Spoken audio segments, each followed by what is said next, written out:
Bon, eh bien Alex. Alors aujourd'hui, je t'ai concocté une petite démonstration qui va être très rigolote. Donc là, on a parlé des carburateurs, on a parlé des amortisseurs, on a parlé de plein de trucs cool, de culasse, basculeur, arbre à cam. Et aujourd'hui, je voulais vous montrer l'allumage. Parce que l'allumage, c'est quand même un composant essentiel pour le fonctionnement de votre moteur. Si c'est mal calé, si c'est défectueux, la voiture ne démarre pas ou marche très mal. Donc c'est vraiment un composant essentiel. C'est, je dirais même, le composant principal du moteur. Donc l'allumage sur nos anciennes, sur nos américaines, comment ça marche? Voici. Donc là, j'ai un allumage de Mustang. Bon, on fait beaucoup de Mustang, donc ça va être beaucoup de pièces de Mustang. Je vais revenir après sur les spécificités de chaque marque. Donc ça, c'est un allumeur standard Autolite de Mustang, hein, tout ce qu'il y a de plus normal, c'est ce qu'on a dans la Mustang noire d'origine. Et d'origine, c'est un allumage à rupteur. Malheureusement, je n'ai pas d'allumage à rupteur. Toutes les voitures, j'ai pas gardé un vieux rupteur pour montrer. La prochaine fois, j'en aurai un à dispo. Donc l'allumeur, on a le corps avec un axe qui est piloté, on va dire drivé par l'arbre à cam. Donc sur l'arbre à cam, on a un autre pignon. Donc tout ça, l'allumeur tourne par rapport à l'arbre à cam. Et ici, on a une autre cam où vient se poser le doigt du rupteur. Et le rupteur, c'est quoi? C'est juste un petit contact. Voilà. Okay. C'est tout. Donc ce petit contact, il doit être réglé, vérifié à peu près tous les 5000 miles. Donc ça nécessite quand même un entretien. Il faut quand même suivre, il faut regarder, parce que si tu le laisses mourir, il brûle. Et le jeu entre tes rupteurs devient trop important et l'allumage se fait mal. Donc le rupteur, voilà, ça nécessite quand même un entretien. Est-ce que c'est une des raisons pour lesquelles on est passé après allumage laisse-moi y venir. Laisse-moi y venir. Donc l'allumage à rupteur, tous les 5000 miles, un petit contrôle, vérification de l'écartement de tes contacts, nettoyage, parce que ça fait du carbone déposite dessus, donc petit nettoyage, et tous les 10 000 miles, il faut le changer. Okay. Donc voilà, c'est quand même un entretien pointu et régulier. Donc c'est pour ça que dans les années 70, quelqu'un a eu l'ingénieuse idée d'inventer l'allumage électronique. L'allumage électronique, qu'est-ce que c'est? Eh bien, je me le demande. Tu te le demandes. Donc là, je vous ai concocté justement toujours sur cette base d'allumeur Ford.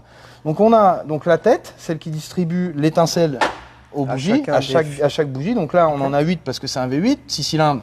Il y en a 6, 4 cylindres, il y en a 4, et voilà. Et vice versa. Je crois que j'aurais deviné ça. Voilà, donc l'allumage électronique, il y a deux composants. Donc on a le capteur, qui se présente comme ceci. Donc on enlève le contact, le rupteur, et on vient installer le capteur magnétique à la place. En lieu et place. En lieu et place, tout simplement. Et ensuite, on a une piste qui, elle, est magnétique, et qui vient se poser là-dessus, à la place de la cam. Voilà, plutôt comme ça. Et après, on remet le doigt. Voilà, et donc là ça tourne, ça passe devant, donc la piste est magnétique, et ça passe devant le capteur, tic tic tic, et ça envoie le signal à la bobine. Donc ça c'est l'allumage électronique, donc là aucune maintenance, c'est maintenance free, comme on dit chez nous. Donc ça c'était pour un allumage de type Mustang.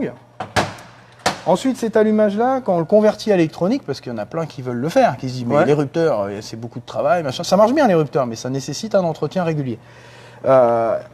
Je veux passer électronique, donc il faut acheter le kit capteur et il faut également une bobine. Donc ça, la bobine, que ce soit à rupteur ou électronique, il faut une bobine pour produire l'étincelle. La bobine, elle sert à convertir le courant 12 volts fourni par la batterie en un courant fort pour justement créer une étincelle. Combien de volts d'après toi ça crache?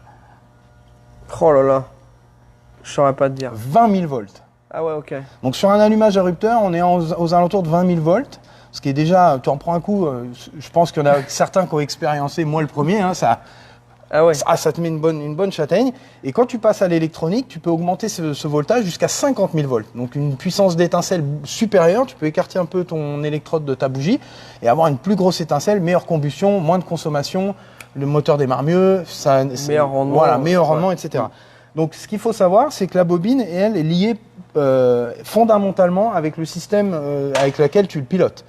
Savoir si tu as un allumage à rupteur, tu peux pas mettre une bobine à basse résistance parce que tu vas brûler ton rupteur. Parce que le courant parce que parfois il y a des gens qui ne changent que cette pièce-là. Voilà. Et si tu laisses une bobine faite pour un rupteur, ça va moins bien marcher et tu risques d'endommager. Donc il y a des bobines spécifiques pour les allumages électroniques et après chaque module, chaque petit capteur module électronique fonctionne avec une résistance particulière. Donc il faut bien, quand on choisit son module électronique, avoir la bobine qui va avec. Ça, c'est très important. Parce que ça va marcher, mais pas longtemps, si vous mismatchez la bobine et le capteur. Donc ça, c'était pour la conversion allumage électronique. Ensuite, il y a un deuxième type d'allumeur qu'on appelle HEI. Donc ça, c'est ce qu'on retrouve principalement chez Chevrolet. Donc tu le sais. Et ça, c'est Chevrolet qui a pondu ça sur ses autos. Et c'est assez ingénieux parce que tout est inclus dans l'allumeur. Donc c'est un peu disgracieux, ça fait quand même un gros bazar. Donc là, on a le distributeur, on a l'allumeur et on a la bobine qui, elle, est intégrée dans le câble du distributeur. Et ici, on a le module électronique avec le capteur, toujours pareil, avec la petite piste magnétique qui tourne. On peut la voir, elle est là. Donc pas de rupteur. Et là, on peut voir deux systèmes. Donc ça, alors je vais revenir. Le moteur, pour fonctionner correctement, a besoin plus ou moins d'avance. Parce que plus tu vas monter dans les tours, plus tu as besoin d'avance pour que la combustion se fasse avant que ton piston soit en haut. Donc tu vas augmenter l'avance à l'allumage. Donc il y a deux façons de le faire. Sur les voitures anciennes, comme notre Ford Mustang qui est ici, c'est une avance à dépression. Okay. Donc l'avance à dépression, je vais montrer, Jérém peut faire un gros plan. Donc quand tu accélères, la dépression se crée. Contrairement à ce que tout le monde peut... Normalement, la dépression est plus forte au ralenti. Mais là, c'est fait de façon à ce que tu aies la dépression quand tu accélères. Donc là, je vais appliquer la dépression sur mon allumeur.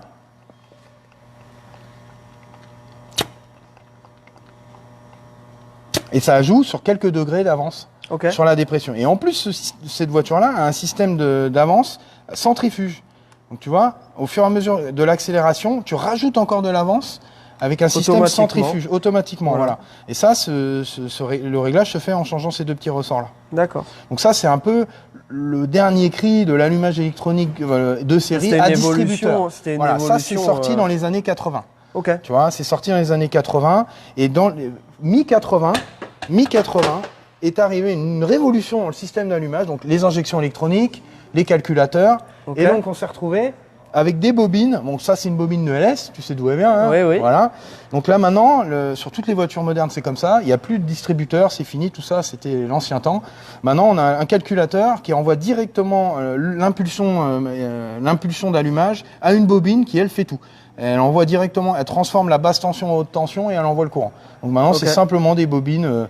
Voilà, mais c'est le même système, c'est le même principe. C'est une bobine qui est remplie de liquide. Là, l'air, tu peux le... Voilà. Ah ouais, c'est rempli de liquide. Je mets devant mon micro. C'est rempli d'huile pour le refroidissement. Parce que transformer le courant primaire en secondaire fait vraiment chauffer la bobine.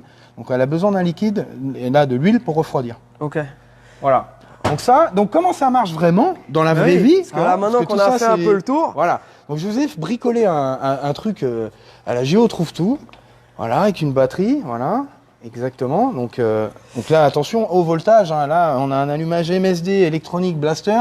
Le truc, ça envoie 50 000 volts. Là, hein. Donc si tu prends une châtaigne, tu vas pas mourir, hein, mais tu vas la sentir passer. Hein. Ok. Donc là, je mets le contact. C'est comme si je simulais je mets mon contact. Donc, je mets mon contact. Voilà. Tac. Et puis là, je vais simuler le cranking du moteur en faisant tourner l'allumeur. Et là, tu vas pouvoir voir. Et plus j'accélère, et plus j'ai d'étincelles.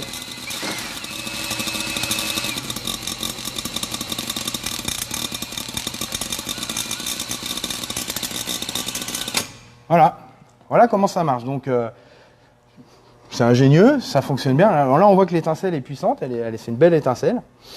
Et tu savais que tous les ans, il y a 280 millions de bougies qui sont produites pour monter sur toutes les voitures du monde. Sérieux? 280 millions de bougies. Parce que toutes les voitures à combustion, donc les voitures électriques, non, mais toutes les voitures à combustion à carburant essence, pas diesel non plus, ont besoin d'une bougie d'allumage. Que ce soit de la Lamborghini à la 2 chevaux, c'est pareil. Ça marche de la même façon, elle a besoin d'une bougie. C'est incroyable, hein? 280 millions. 280 millions de bougies. Bon. Il faut trouver un sponsor. On aurait dû fabriquer les bougies, on était sûr d'en vendre. Donc voilà, les amis, si vous avez des questions, n'hésitez pas à commenter, j'y jetterai un œil. Et puis, voilà, et puis ensuite, comme d'habitude, on vous demande maintenant, vu qu'on a mis ça en place et qu'on va continuer et d'ailleurs, on te remercie parce que moi, le premier spectateur, je trouve ça super intéressant. Et petit à petit, on va rentrer dans des détails un peu plus spécifiques.